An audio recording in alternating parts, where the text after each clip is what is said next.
بیٹے کی باتوں میں آ کر اس نے زمین فروخت کر دی۔ اب پتہ نہیں اس کی یہ خواہش بھی پوری ہو سکے گی یا نہیں۔ تب مجھ پر انکشاف ہوا تھا کہ میرا شک بے بنیاد نہیں تھا۔ شکیل چچا نے وہ زمین زین کے کہنے پر ہی فروخت دی تھی۔ مجھے زین کی حرکت پر تعصب ہو رہا تھا۔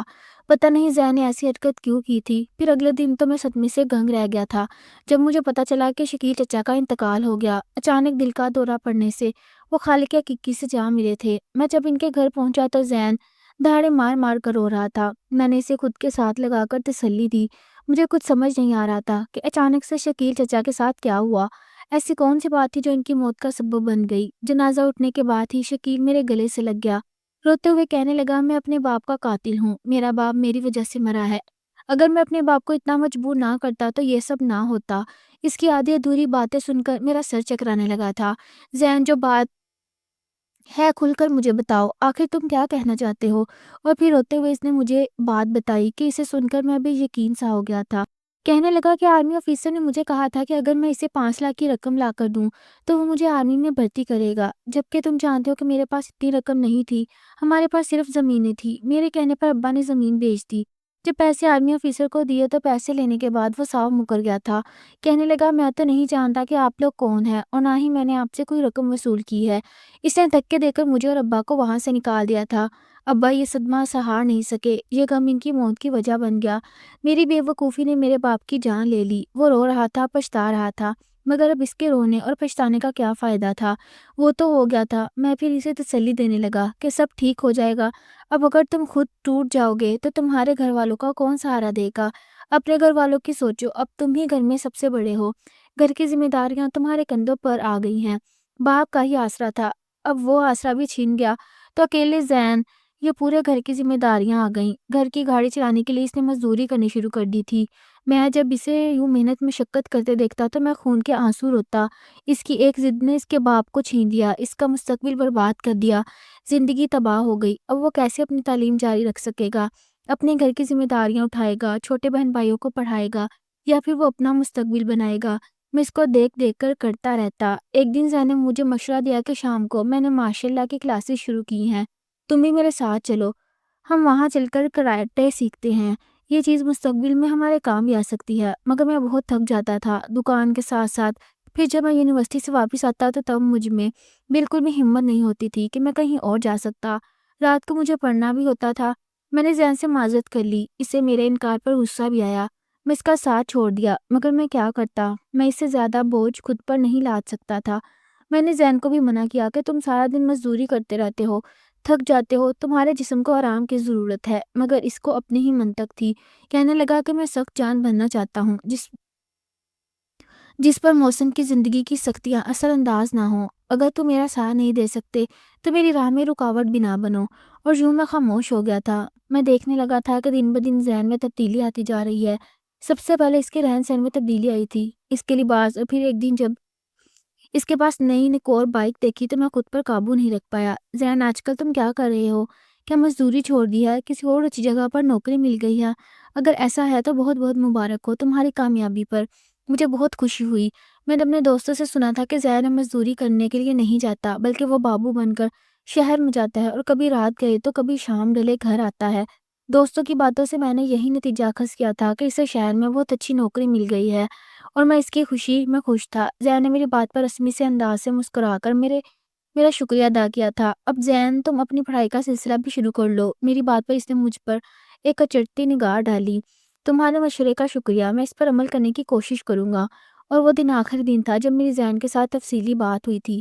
زین مجھ سے دور دور رہنے لگا تھا۔ اول تو میرا اس کے ساتھ سامنا ہوتا ہی نہیں تھا، اگر ہوتا بھی تو وہ مجھے لیے دیے رہنے والے انداز میں مجھ سے بات کرتا اور پھر وہاں سے رخصت ہو جاتا۔ مجھے اس کے رویے پر شدید تکلیف کا احساس ہوتا، پتہ نہیں وہ ایسا کیوں ہو گیا تھا۔ پلک جھپکتے 1 سال کا عرصہ گزر چکا۔ اب دوبارہ سے آرمی آفیسرز کی بھرتیاں شروع ہو گئیں۔ میں نے سوچا کہ میں ایک بار پھر سے ٹیسٹ دیتا ہوں۔ ابو نے بھی مجھے مشورہ دیا، کہنے لگے کہ قسمت کو آزمانے میں کیا حرج ہے، تم ایک بار پھر سے ٹیسٹ دے دو۔ میں نے ابو سے کہا کہ زین کو بھی میں دوبارہ اس بات کے لیے تیار کرتا ہوں۔ وہ ایسا کیسے کر سکتا ہے؟ اپنے بچپن کی خواہش کو، جنون کو ایسے درمیان میں کیسے چھوڑ سکتا ہے؟ اگر ایک بار ناکامی ہوئی، اگر آرمی آفیسر نے اس کے ساتھ غلط کیا تو اس سے یہ کہاں ثابت ہوتا ہے کہ ہر بار ہمارے ساتھ ایسا ہی ہوگا؟ ہو سکتا ہے اس کا جو سلیکشن بورڈ ہو وہ ایماندار ہو، رشوت خوری سے کوسوں دور ہو۔ میری تربیت کا ہی اثر تھا کہ میں ہر بات کا مثبت رخ دیکھتا تھا۔ آج ویسے بھی مجھے یونیورسٹی سے چھٹی تھی، دکان سے جلدی واپس آ گیا تھا۔ میں پھر سیدھا زین کے گھر چلا گیا۔ اس کا گھر دیکھ کر تو میری آنکھیں کھلی کی کھلی رہ گئی تھی۔ کتنے ٹائم کے بعد میں اس کی طرف آیا تھا، اور آج جب اس کا گھر دیکھا تو مجھے اندازہ ہو گیا کہ وہ تو روپوں میں کھیل رہا ہے۔ گھر کی حالت بہت اچھی ہو گئی تھی، جدید انداز میں گھر کو تعمیر کر دیا گیا تھا۔ گھر کے اوپری پورشن میں بھی کمرے ڈلوا دیے گئے تھے۔ یہ بہت خوبصورت لگنے لگا تھا۔ یہ دیکھ کر میں سوچ میں پڑ گیا کہ آخر ایسی کون سی نوکری ہے جو زین کو کم تعلیم کے باوجود بھی مل گئی، جس سے وہ یوں لاکھوں میں کھیلنے لگا۔ اس بات کا جواب تو زین ہی دے سکتا تھا، مگر وہ گھر پر نہیں تھا۔ میں نے اس کی ماں سے جب زین کے بارے میں پوچھا تو وہ ٹھنڈی آہ بھر کے رہ گئی۔ کہنے لگی، میرے بیٹا اندر آؤ، مجھے تمہارے ساتھ کچھ ضروری باتیں کرنی ہیں۔ وہ بہت زیادہ پریشان اور اداس لگ رہی تھی۔ میں ان کے انداز دیکھ کر چونک گیا، مگر کچھ کہے بغیر ان کے ساتھ گھر میں آ گیا۔ انہوں نے مجھے ڈرائنگ روم میں بٹھایا، اور ڈرائنگ روم میں قیمتی فرنیچر پردوں سے آراستہ کیا گیا تھا۔ ہر شے سے اس کی مالی حیثیت جھلک رہی تھی۔ میں دل ہی دل میں مغرور بھی ہو گیا تھا۔ اس نے مجھے چائے پلائی۔ اس دوران وہ نہ جانے کیا سوچتی رہیں۔ ان کے چہرے پر ایک رنگ آ رہا تھا اور ایک جا رہا تھا۔ میں حیران تھا کہ گھر میں خوشحالی آ گئی تھی۔ بیٹا برسرے روزگار ہو گیا تھا، سارے مسائل حل ہو گئے تھے۔ پھر ان کی پریشانی کی کیا وجہ تھی؟ مگر پھر یہ عقدہ بھی جلدی کھل گیا کہ میں نے جب زین کے بارے میں سوال کیا تو وہ گہری سانس لے کر کہنے لگی کہ بیٹا، میں کب سے تمہارے ساتھ بات کرنے کا سوچ رہی تھی۔ کئی بار دل چاہتا تمہارے گھر جاؤں، تمہارے ساتھ تفصیلی بات کروں کہ زین تو تمہارا بچپن کا دوست تھا، تم دونوں ایک دوسرے کے ساتھ بہت مخلص تھے، مگر اب ایسا کیا ہوا کہ تم دونوں ایک دوسرے سے دور ہو گئے ہو؟ آنٹی کی بات پر میں گہری سانس لے کر رہ گیا، اور پھر ساری بات انہیں بتائی کہ میرے انکار کرنے پر کس طرح سے زین کو مجھ پر غصہ آیا اور اس نے مجھ سے دوری اختیار کر لی۔ کہنے لگی کہ زین کے حرکتوں کی وجہ سے میں بہت پریشان ہوں۔ یہ کہہ کر وہ رونے لگی۔ اب میرے لیے بھی اپنی پریشانی قابو پانا مشکل ہو گیا تھا۔ آنٹی، آپ مجھے بتائیں کہ آپ کیا کہنا چاہتی ہیں، کھل کر کہیں۔ کب انہوں نے مجھے کہا کہ زین کتنے دن گھر سے غائب رہتا ہے۔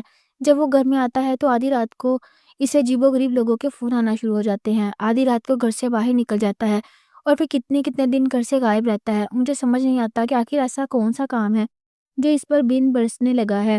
کام کے بارے میں پوچھو تو صاف جواب نہیں دیتا، یہ کہہ کر ٹال دیتا ہے کہ میرے کام کی آپ کو سمجھ نہیں آئے گی۔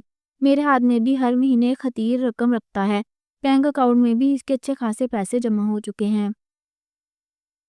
گھر کا سامان تم دیکھ ہی رہے ہو، کیسے اس نے بیش قیمت سامان سے گھر کو سجا لیا۔ یہ سب پیسہ کہاں سے آیا؟ ساری زندگی شکیل صاحب نے حلال کمایا، ہمیں حلال کھلایا۔ اب مجھے کچھ کھٹک رہا ہے، پتہ نہیں کیوں ایسا لگتا ہے کہ زین کچھ غلط کر رہا ہے۔ میں نے آنٹی کو تسلی دی، سب ٹھیک ہو جائے گا۔ میں زین سے تفصیلی بات کروں گا، اپنے طور پر جاننے کی کوشش کروں گا کہ وہ کیا کر رہا ہے۔ میں ایک ایک کر کے سارے دوستوں سے ملا، اور تب مجھ پر یہ تشویشناک صورتحال ظاہر ہوئی کہ زین نے میرے ساتھ ساتھ باقی سب دوستوں کو بھی چھوڑ دیا تھا۔ وہ سب سے ہی فاصلے پر رہنے لگا تھا۔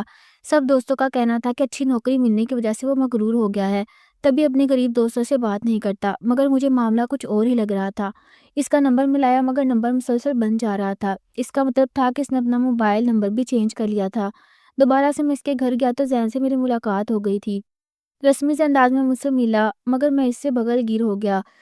تم کس راستے پر چل پڑے ہو زین؟ کیا کر رہے ہو آج کل؟ میرا یہ کہنا ہی تھا کہ اس کی آنکھوں میں نمی آ گئی، مگر اگلے ہی پل اس کے چہرے پر سختی چھا گئی۔ اس نے آنکھوں کی نمی کو اپنے اندر ہی انڈیل لیا تھا۔ میں کسی بھی غلط راستے پر نہیں چل رہا، تمہیں میرے بارے میں فکر مند ہونے کی ضرورت نہیں، اور ویسے بھی ہر انسان اپنی مرضی کا مالک ہے، جسے جو بہتر لگتا ہے وہ کرتا ہے۔ تمہیں جو صحیح لگتا ہے تم وہ کر رہے ہو، اور جو مجھے بہتر لگتا ہے وہ میں کر رہا ہوں۔ اگر میں تمہارے معاملات میں دخل اندازی نہیں کرتا تو کسی دوسرے کو بھی یہ حق نہیں دے سکتا۔ اس کے لہجے میں تو جیسے پتھروں کی سختی تھی۔ اب میں تمہارے لیے کوئی ہو گیا؟ زین نے میری بات کا جواب نہیں دیا۔ میں اس کے گھر سے باہر نکل کر آ گیا۔ میرا دل بری طرح سے ٹوٹ گیا تھا۔ زین نے تو صرف انکار کر دیا تھا، اب وہ دوبارہ کوئی ٹیسٹ نہیں دے گا، مگر میں اب دوبارہ جا کر ٹیسٹ دے آیا تھا۔ میرا نام بھی میرٹ لسٹ میں آ گیا تھا۔ مجھے یقین تھا کہ میری محنت رائے گاہ نہیں جائے گی۔ اللہ نے چاہا تو وہ مجھے ضرور کامیابی سے نوازے گا۔ میرٹ لسٹ میں میرا نام آ گیا تھا اور میری آرمی میں سلیکشن ہو گئی تھی۔ اب جب میری ٹریننگ شروع ہوئی تو مجھے بالکل یقین نہیں آ رہا تھا۔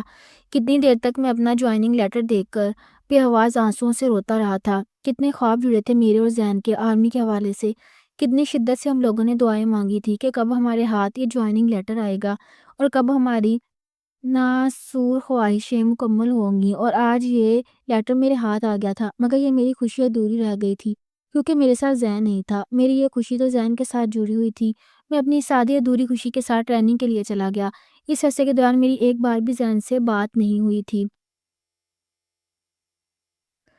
میں اس کے گھر گیا تھا اور دوبارہ میں نے آنٹی کو بہت پریشان دیکھا تھا۔ روتے ہوئے کہنے لگی، بہت دن گزر گئے ہیں، ابھی تک وہ گھر نہیں آیا، نہ جانے کہاں ہے، کس حال میں ہے۔ ٹریننگ مکمل ہو گئی تھی اور اب میں اپنی پوسٹ بھی سنبھال لی تھی۔ بار بار میری سوچ ذہن کی طرف جاتی تھی، سوچتا کہ اب جب میں گھر جاؤں گا تو اس کے بارے میں لازمی پتہ کروں گا کہ وہ کہاں ہے۔ اس دن کی بات ہے جب میں ڈیوٹی آف کر کے جانے لگا، تب اوپر سے کال آئی کہ ہم سب لوگوں کو ایک جگہ پر لازمی پہنچنا ہے، کیونکہ وہاں پر خفیہ ذرائع سے خبر ملی ہے کہ سمگلنگ کی خرید و فروخت کی جا رہی ہے۔ آرمی میں ہی کوئی ایسا انسان ہے جو غدار ہے، جو دشمنوں کے ساتھ ملا ہوا ہے، جو سمگلنگ میں ملوث ہے۔ ہمیں اس شخص کو پکڑنا ہے اور ان آدمیوں کو ان کے انجام تک پہنچانا ہے۔ ہم سب محتاط انداز میں چلتے ہوئے چھپتے چھپاتے اس جگہ تک پہنچ گئے تھے جہاں پر ہمیں خبر ملی تھی۔ کافی دیر گزر گئی، وہاں پر کوئی بھی نظر نہیں آ رہا تھا۔ میں سوچ میں پڑ گیا تھا کہ ہو سکتا ہے کہ کسی نے مذاق کیا ہو، جعلی خبر دی ہو جو ہمیں بھٹکانے کے لیے ہو سکتا ہے ان لوگوں کا ارادہ بدل گیا ہو۔ میرے ذہن میں طرح طرح کی سوچیں آ رہی تھیں۔ میں اپنے آفیسر سے اس سلسلے میں بات کرنے ہی والا تھا جب ایک طرف سے گاڑی کی ہیڈ لائٹس آتی نظر آئیں۔ میں پھر درختوں کی اوٹ میں ہو کر چھپ گیا۔ ہم سب درختوں کی اوٹ میں اس طرح سے کھڑے تھے کہ کوئی ہماری موجودگی کے بارے میں گمان بھی نہیں کر سکتا تھا۔ وہ گاڑی تھوڑے سے فاصلے پر آ کر رک گئی۔ وہ جو بھی شخص گاڑی سے نیچے اتر کر کسی کا انتظار کرنے لگا، اور پھر دوسری طرف سے ایک بائک آتی دکھائی دی۔ دونوں درمیان نہ جانے کیا بات ہوئی اب ان دونوں کے درمیان نہ جانے کیا بات ہونے لگی تھی۔ ہمیں اپنے آفیسر کی طرف سے آنے والے سگنل کا انتظار تھا۔ جب تک وہ ہمیں آرڈر نہ دیتا ہم کوئی ایکشن نہیں لے سکتے تھے۔ تبھی ایک طرف سے گولی چلنے کی آواز سنائی دی۔ ہم سب الرٹ ہو گئے۔ اب افسر نے بھی ہمیں وہاں پر پہنچنے کا آرڈر دے دیا۔ دو آرمی کے جوانوں نے بائک والوں کو پکڑ لیا تھا اور دو لوگوں نے اس زمین پر گرے ہوئے شخص کو اپنے گھیرے میں لے لیا تھا۔ تبھی میری نظر اس شخص پر پڑی جو دو آرمی آفیسرز کی گرفت میں بری طرح سے مچل رہا تھا۔ میں جب ٹارچ لائٹ اس کے چہرے کی طرف کی تو یہ دیکھ کر میں دنگ رہ گیا کہ وہ کوئی اور نہیں بلکہ میرا دوست تھا۔ میں حیرت سے گنگ کھڑا اسے دیکھ رہا تھا۔ میں یقین نہیں کر پا رہا تھا کہ ایسا بھی ممکن ہے، کیونکہ وہ زین تھا۔ زین بر وقت اپنے ماشاء اللہ سے سیکھی گئی تراکیب کو اپنے عمل میں لایا تھا۔ ان دونوں کو ایک لمحے میں زمین بوس کر دیا اور اگلے ہی لمحے وہ وہاں سے فرار ہو گیا تھا۔ اس کے ہاتھ میں ایک دستی بم تھا۔ جیسے ہی اس نے وہ بم زمین پر پھینکا تو ہر طرف دھواں پھیل گیا تھا۔ کوئی اس کے بارے میں کچھ نہیں جان پایا وہ کہاں گیا، مگر زمین پر پڑا ہوا شخص ہمارے سامنے تھا۔ وہ کوئی اور نہیں بلکہ یہ وہی آرمی آفیسر تھا جس نے مجھے اور زین کو بھرتی کرنے سے انکار کر دیا تھا اور ہم سے رشوت مانگی تھی۔ وہ آرمی آفیسر وہاں سے بھاگ نہیں سکتا تھا کیونکہ زین نے اس کی ٹانگ پر گولی مار دی تھی۔ اب وہ تو اپنی جگہ سے ہل بھی نہیں پا رہا تھا، مگر اس سے پاس سے بہت سارا ایسا سامان ملا جو اس کو غدار ثابت کر رہے تھے۔ اس میں منشیات کا سامان تھا اور ایک بریف کیس میں ڈھیروں ڈھیر پیسے تھے۔ پہلے تو وہ آرمی آفیسر اس بات سے مکر گیا، کہنے لگا اس میں اس کا کوئی قصور نہیں، مجھے کسی نے اس سب میں پھنسایا ہے۔ میں نہیں جانتا کہ وہ کون ہے، مگر اتنا مجھے پتا ہے کہ وہ جو کوئی بھی تھا میرا دشمن تھا۔ اس نے مجھے جھوٹ بول کر یہاں پہ بلایا تھا۔ اس نے مجھے کہا کہ میرے پاس کچھ لوگوں کے خلاف ثبوت ہیں جو ملک کے دشمن عناصر کے ساتھ ملے ہوئے ہیں۔ میں اس وجہ سے یہاں پر آیا تھا، مگر اس نے اس سب میں مجھے پھنسا دیا۔ کسی نے بھی آرمی آفیسر کی بات پر یقین نہیں کیا کیونکہ وہ رنگے ہاتھوں پکڑا گیا تھا۔ سب لوگ اس بائک والے کی تلاش میں تھے، نہ جانے وہ کون تھا، وہ کیسے سب کی نظروں میں دھول جھونک کر چلا گیا تھا۔ ایک میں تھا جو جانتا تھا کہ وہ کون ہے، مگر دوستی کے ناطے میں نے اپنے دوست کو ایک بار سمجھانے کا تہیہ کر لیا۔ اس نے جو کچھ کیا تھا وہ اس انسان سے اپنا انتقام لینے کے لیے کیا تھا، مگر اس کا طریقہ کار غلط تھا اور وہ قانون کی نظر میں ایک مجرم تھا۔ اسے سزا ملنا بنتا تھا۔ میں نے بھی دل پہ پتھر رکھ کر زین کے بارے میں اپنے آفیسر کو بتایا تھا، پھر انہوں نے اس کے بارے میں اپنی انداز میں تفتیش کی تھی۔ اس کے بعد یہ بات سامنے آ گئی تھی کہ میری بات غلط نہیں، کیونکہ وہ بھی منشیات سمگلنگ میں ملوث ہے۔ یہ جو اس کے پاس پیسہ آ رہا ہے یہ سب انہی کالے کارناموں کی بدولت ہے۔ اسے جیل ہو گئی تھی، 10 سال کی قید بامشقت۔ مجھے یقین تھا کہ جب واپس آئے گا تو وہ ایک بدلا ہوا انسان بن جائے گا، کیونکہ اس نے یہ سب جس نیت سے کیا تھا میں بہت اچھے سے اس سے آگاہ ہو گیا تھا۔ اس نے یہ سب انتقام لینے کے لیے کیا تھا۔ اب اس کا انتقام پورا ہو گیا تھا۔ اس کے دل میں جلتی ہوئی آگ ٹھنڈی پڑ گئی تھی۔